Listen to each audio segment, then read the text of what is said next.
Selamat datang di channel Belajar Yuk. Di sini kita mau belajar membaca kitab dalam teks bahasa aslinya, menggali lebih dalam serta menganalisanya. Kita akan memulai dengan kitab Galatia. Kitab Galatia ini ditulis oleh Paulus dalam bahasa Yunani. Mungkin sebelumnya, kalau ada yang bertanya, wah pasti susah. Menurut saya, susah itu relatif. Tapi intinya kalau kita mau belajar, kita pasti bisa. Dan saya mencoba berusaha untuk membuatnya menjadi lebih mudah. Ada suatu istilah puitis yang berkata demikian. Reading the Bible in translation is like kissing your new bride through a veil. Artinya, membaca Alkitab terjemahan seperti mencium kekasihmu dengan kerudung pengantin. Bukan berarti kita tidak bisa atau tidak boleh, tetapi ada sesuatu yang mengganggu, yang menghalangi, yang tidak menggambarkan keutuhannya, keintiman. Ada juga perkataan lain yang berkata demikian. Reading the Bible through a translation is like watching a black and white TV when HD color is available. Artinya, membaca Alkitab terjemahan seperti menonton TV hitam putih, padahal filmnya dibuat dengan kualitas warna HD. Kita tetap bisa mengerti ceritanya, walau kemungkinan tidak secara utuh, karena ada kemungkinan kita akan kehilangan aspek-aspek lain yang didukung oleh elemen-elemen sekitar. Pada saat kalian mendengar bahasa aslinya dan juga terjemahan yang saya bawakan, apakah kalian melihat ada sedikit perubahan atau loss in translation, atau mungkin ada suatu penambahan yang saya lakukan untuk memperlancar pembawaannya? Itulah yang terjadi ketika kita membaca terjemahan. Sekarang ini zaman sudah mulai berubah, di mana kita bisa dengan mudah mendapatkan akses informasi begitu cepat, dan juga sudah mulai banyak yang sadar untuk belajar membaca, menggali, kita menganalisa langsung apa yang dikatakan oleh teks aslinya. Tujuannya sederhana, supaya kita tidak dibodoh-bodohi oleh hamba Tuhan yang dengan modal comot ayat Alkitab, kemudian mengubahnya menjadi tanda kutip firman manusia.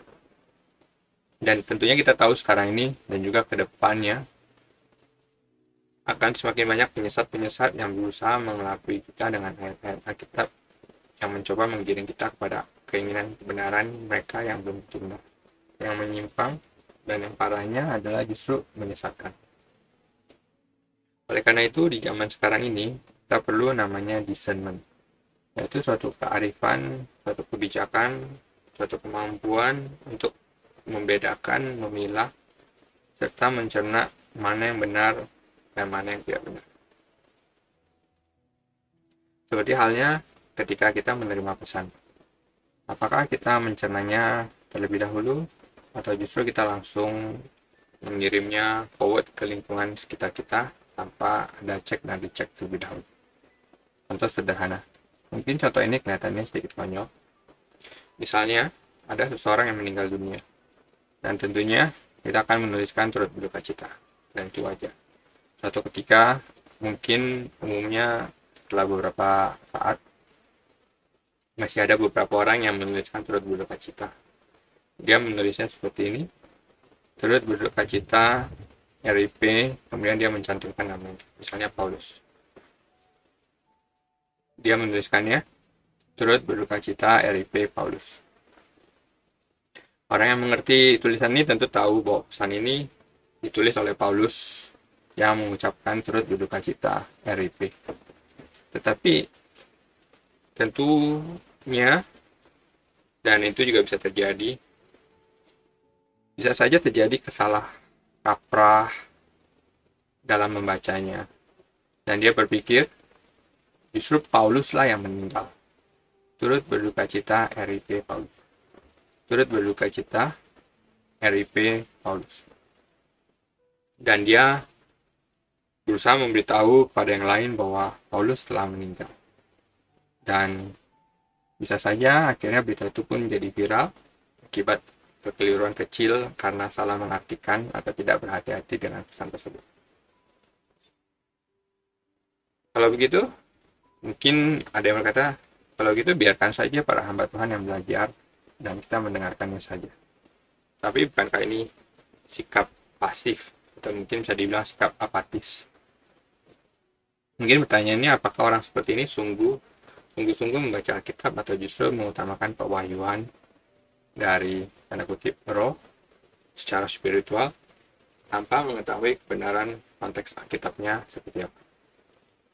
Mungkin juga yang berkata, tapi kan apa yang kita pelajari juga belum tentu benar.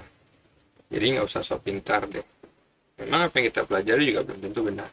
Oleh sebab itu, jangan langsung ditelan mentah-mentah, tetapi mintalah bimbingan pertolongan Roh Kudus dalam memahami firman Allah. Dan tentunya apapun usaha kita tetap tidak akan pernah bisa mencapai kesempurnaan.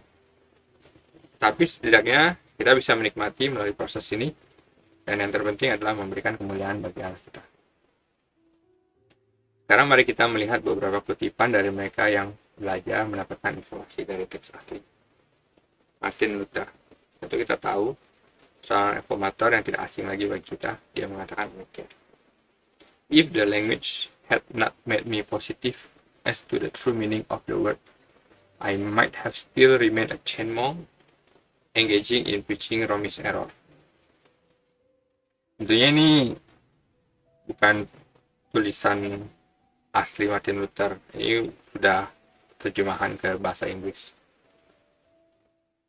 Dia mengatakan jika dia tidak menemukan true meaning of the word, arti yang benar dari kata tersebut, yaitu bahasa aslinya,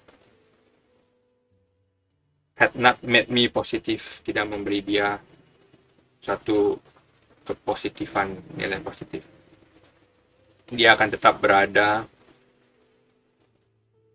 sebagai chain monk, monk yang terbelenggu, bhikkhu yang terbelenggu, engaging in preaching Romish error, terlibat dalam pengajaran kesalahan Romawi. Kurang lebih begitu terjemahannya yang ingin diungkapkan. Kemudian kita ada Saint Jerome yang melakukan terjemahan dari bahasa Ibrani ke bahasa Latin. Dia mengatakan, what hardship I went through, how often I lost all hope, and how often I threw my hands up in the air and then went back to Hebrew out of an eagerness to learn. Those who live with me can attest to this. I give thanks to the Lord that from this bitter seed of learning, I now pick sweet fruits. Dia mengatakan kurang lebih betapa kesulitan yang dialaminya, betapa terkadang dia mengalami kehilangan harapan, berapa sering dia juga ingin menyerah, tapi dia tetap eager, tetap berjuang untuk belajar, dan akhirnya I give thanks to the Lord, dan dia mengucap syukur pada Tuhan that from this bitter seed of learning, dari benih yang pahit dalam pembelajaran ini, I now pick sweet fruit, dan dia sekarang mengambil buah yang manis, dan maksudnya dia menikmati. George Muller, seorang penginjil, dia mengatakan, I now studied much, about 12 hours a day, chiefly Hebrew, and committed portions of the Hebrew Old Testament to memory. Dia belajar 12 jam per hari, terutama bahasa Ibrani, dan dia komit bagian dari perjanjian lama ke dalam memorinya dia. John Newton, seorang yang tidak asing, yang menulis lagu Amazing Grace, dia berkata, the original scriptures well deserve your pain and will richly repay them. Alkitab dalam bahasa aslinya well deserve your pain, layak your pain, kesusahanmu, and will richly repay them, dan akan membalasnya dengan kekayaannya, bahwa dia menemukan suatu harta melalui teks asli. Oke, kalau begitu, mari saja kita langsung masuk ke kitab Galatia.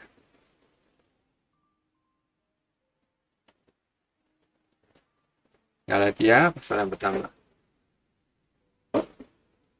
Ini kutipan dari Galatia pasal pertama ayat 1 sampai 5.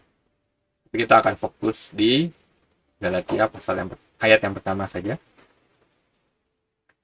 Dan kita akan fokus pada kata yang pertama, yaitu Paulos.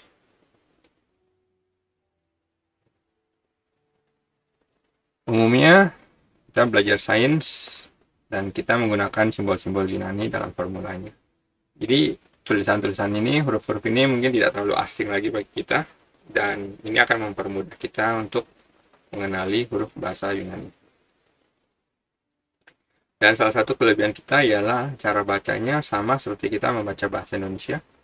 Dan ini salah satu poin kelebihan kita dibandingkan dengan orang-orang yang bahasa ibunya atau bahasa dasarnya itu seperti bahasa Inggris ataupun bahasa Prancis. Mereka akan mengalami kesulitan dalam membacanya, tapi bagi kita tidaklah demikian seharusnya, karena cara bacanya kurang lebih sama. Jadi yang pertama, kita akan melihat ada huruf P.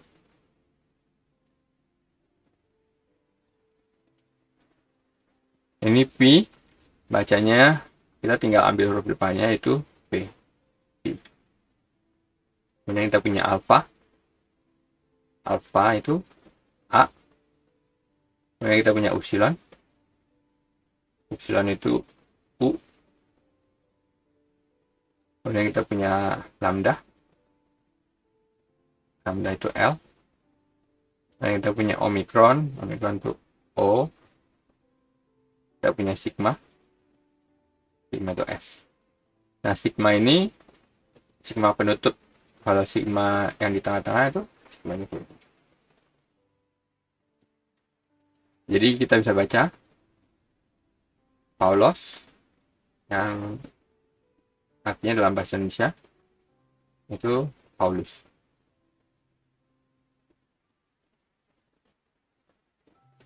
Paulos, Paulus. Mudah bukan?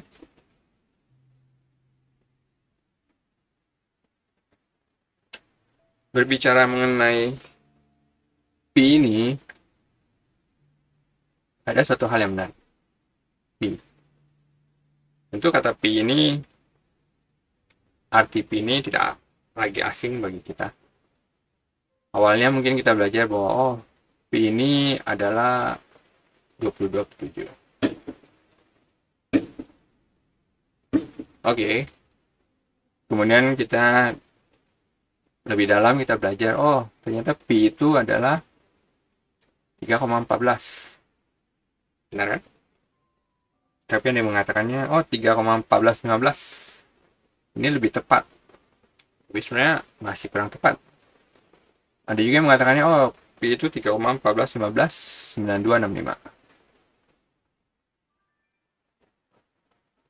Sampai berapa desimal? 1, 2, 3, 4, 5, 6, 7, 8. Bahkan ada yang menghafalkannya hingga 100 angka ke belakang. Wow. Tapi sayang sekali itu pun masih kurang tepat. Karena masih akan ada selisih karena ketidaktepatannya. Dan tidak sesuai dengan kesempurnaan dari P itu sendiri. Begitu juga halnya dengan kita. Kita tidak akan pernah bisa mencapai kesempurnaan karena tuntutan Allah itu sempurna. Jadi, jika kita dibenarkan, itu bukan karena kita yang hebat, tapi oleh karena anugerah Allah semata. Oleh karena Allah melihatnya melalui Yesus Kristus yang sempurna, yang menyelimuti kita dengan kebenarannya, sehingga kita layak untuk berdiri benar di hadapan Allah. Mungkin itu pelajaran setidaknya yang saya bisa ambil dari arti P ini. Ada beberapa orang yang bangga dia bisa menghafal hingga 100 titik desimal ke belakang, 100 angka desimal ke belakang. Tapi tetap saja tidak akan pernah bisa mencapai kesempurnaan dari ketepatan dari pi itu sendiri. Kemudian bicara mengenai Paulus, mungkin di antara kita ada yang salah kaprah, mungkin ada yang berpikir, yang mengira, atau mungkin juga diajari bahwa ternyata Paulus itu adalah nama baptis atau nama baru setelah Saulus percaya pada Yesus atau menjadi murid Kristus. Adakah yang berpikir demikian? Dan menurut saya itu salah satu kekeliruan, salah kaprahan.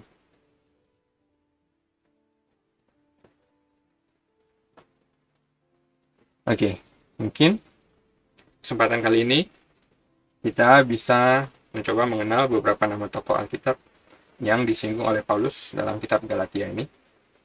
Dan kita bisa menggunakannya sebagai kesempatan kita untuk belajar mengenal huruf Yunani untuk membantu kita memperlancar pembacaan. Seperti berikut ini.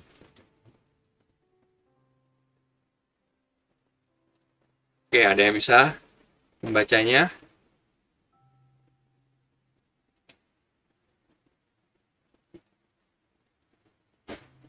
Huruf I ini itu ya huruf I, iota dibacanya I. Kemudian di sini ada huruf eta.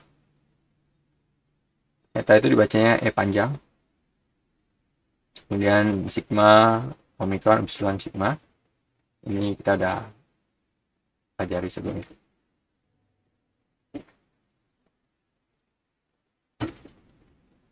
Kemudian berikutnya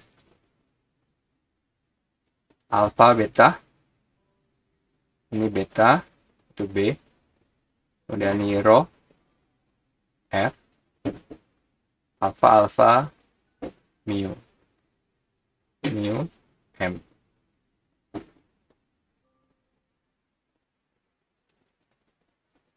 Kemudian kita punya K, itu K,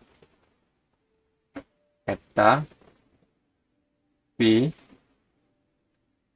huruf depannya F, P, alfa, sigma.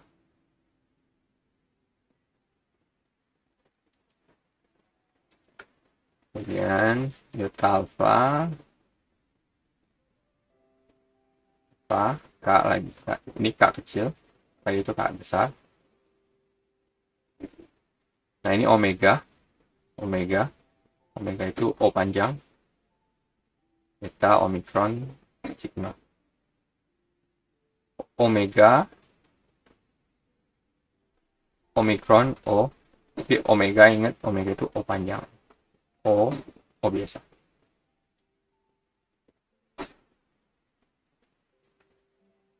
Kemudian ini huruf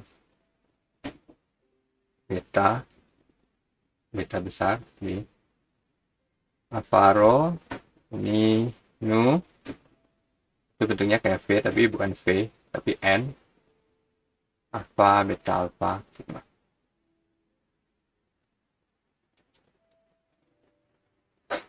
Kemudian kita punya P, yang ini epsilon, E. Sebelumnya kita punya eta, itu E panjang. Kalau ini epsilon, E biasa. Ini tau, itu T,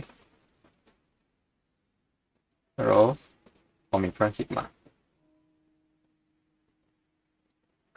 Kemudian kita punya tau iota, tau omikron, sigma. Tidak susah bukan? Kemudian kita punya alfa, ini gamma itu G, alfa rho. Kemudian kita punya beta omega, Alfa ini mu atas sigma. Dan yang kita punya delta sigma alfa alfa kappa.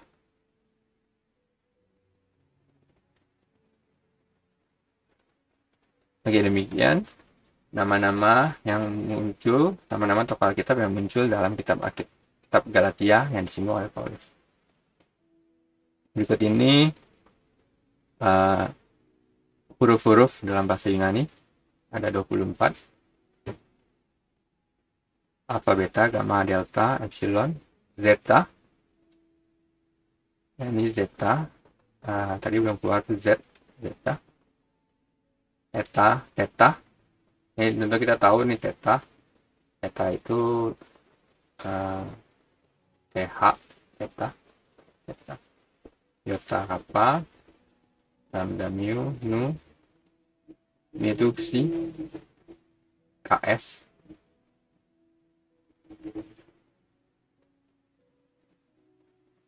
Mungkin ada yang menerjemahkan jadi X. Ya, Omikron, Pi, Rho, Sigma, Tau, Epsilon, Pi, ini itu CH. Kemudian ini itu C, PS, ini Omega.